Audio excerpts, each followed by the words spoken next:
Hello guys, आज हम लोग कबीर दास जी के बारे में जानेंगे और उनकी साखी पढ़ेंगे। तो साखी स्टार्ट करते हैं हम लोग। तो सतगुरु हम सौरेज करी, एक कहा प्रसंग, बरसा बादल प्रेम का, भीज गया सब अंग। संदर्भ में लिखेंगे हम लोग। प्रस्तुत पद्य हिंदी काव्य खंड से संकलित कबीर दास द्वारा रचित साखी नामक पाठ से लिया गया है। और प्रसंग में हम लोग लिखेंगे, कवि सतगुरु एवं प्रेम के मध्य रूप का वर्णन किया है। व्याख्या में लिखेंगे हम लोग, कबीर दास जी कहते हैं, सतगुरु प्रसन्न होकर हमेशा एक रहस्य की बात बताई है, जिसमें प्रेम का बादल इस प्रकार बरसा कि हमारे सारे अंग भीग गए। तो कबीर दास जी कहते हैं, सतगुरु प्रसन्न होकर हमेशा एक रहस्य की बात बताई है, जिसमें प्रेम का बादल इस प्रकार बरसा कि हमारे सारे अंग भीग गए। अब हम लोग साखी दूसरा पढ़ते हैं। हम लोग पढ़ते हैं, राम नाम के पट तरे देव को कुछ नाही, और क्या लही संतोष ही होश रही मन माही।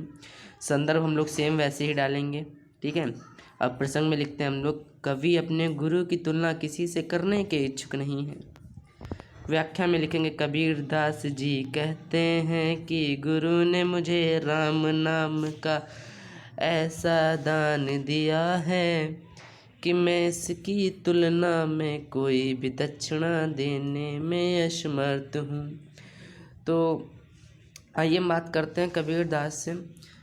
सतगुरु कहते हैं, इसमें जो पहला वाला है श्लोक, इसमें कहते हैं, कबीर दास कहते हैं कि सतगुरु ने प्रसन्न होकर हमेशा एक रहस्य की बात बताई है, जिसमें प्रेम का बादल इस प्रकार बरसा कि हमारे सारे अंग भीग गए। ये बात सच है। और दूसरे में लिखा है कि कबीर दास कहते हैं कि गुरु ने मुझे राम नाम का एक ऐसा धन दिया, राम नाम का एक ऐसा दान दिया, एक हिसाब से धन ही होता है, क्योंकि दान दिया है कि मैं इसकी तुलना में कोई भी दक्षिणा नहीं दे सकता। ये बात सच है। जब कोई चीज़ अच्छी होती है तो उसके तुलना में हम लोग कोई दक्षिणा नहीं दे सकते हैं। फिर कहते हैं, माया दीपक नर प्रतंग, भ्रमि भ्रमि वे पढ़ंत, कहे कबीर गुर ज्ञान ते एक आधु बुरंत। संदर्भ हम लोग वही डालेंगे। फिर प्रसंग में लिखेंगे, कवि माया के आकर्षण का वर्णन कर रहे हैं। व्याख्या में हम लोग लिखेंगे, कबीर दास जी कहते हैं, माया का आकर्षण इतना प्रबल होता है कि कोई वीर ही गुरु की कृपा से बच सकता है। ये हम सबको पता है कि माया का आकर्षण कितना प्रबल होता है। फिर इनका फोर्थ श्लोक है, कबीर चित चमकहि चहूँ, देश लगे लाही, हरि सुमरन हाथ घृणा, बेंगुलेहु बुझाही। संदर्भ सेम वैसे ही, ठीक है।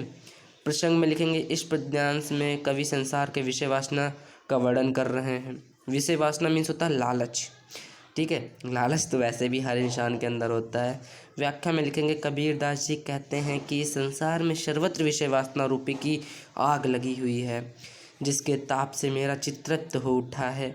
परंतु हे भगवान, तुम हमें इतनी शक्ति दो, इतनी शक्ति दो कि हम घबराएं नहीं।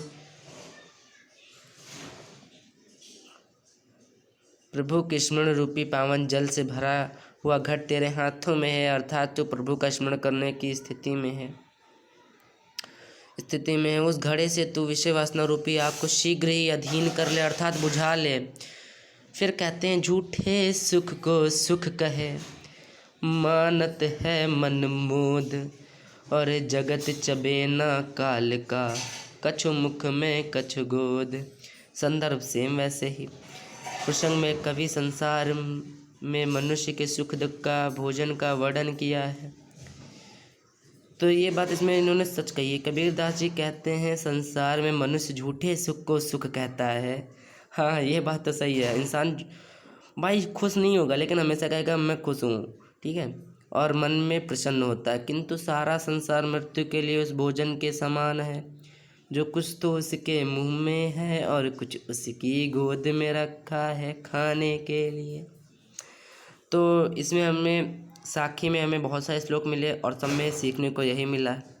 तो लास्ट वाले श्लोक में बहुत अच्छी बात लिखी है। जब हम लोग किसी को कॉल करते हैं, उससे कहते हैं और भाई कैसे हो, तो वो यही कहता है, वो भाई भले ही दुख हो, लेकिन उसकी ज़िंदगी में दुख हो, लेकिन वो हमेशा यही कहेगा मैं ठीक हूँ।